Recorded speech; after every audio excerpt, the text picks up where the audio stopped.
มาแล้วครับรับซื้อของเก่าครับพี่น้องรับซื้อของเก่า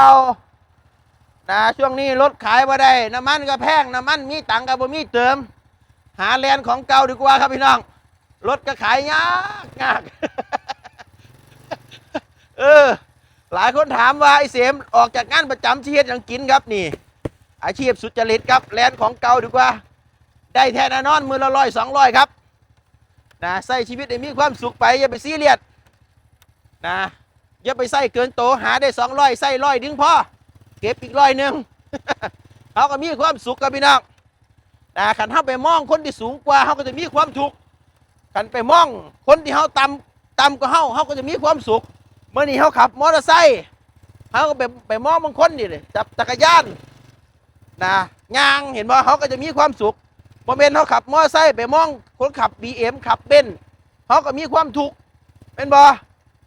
มีความทุกข์ก็เกิดความบ่อยากอยู่นะเป็นทุกข์เจ้าของทุกข์ย้อนอยากมีทุกข์ย้อนผู้อื่นนะแต่ขันเขาอยู่แบบความพอดีนะอยู่แบบความบ่ปรุงแต่งอยู่แบบบ่เป็นหนี้บ่เป็นสินหาได้200ใส่100หาได้300ใส่150ที่เหลือเก็บนะอย่าไปซีเรียสครับนะชีวิตบ่เป็นหนี้เป็นสินนะบ่ปรุงแต่งก็อยู่ได้เห็นบ่ รถไหลอีกเอายกล้อขึ้นโน่นหน่อยนะ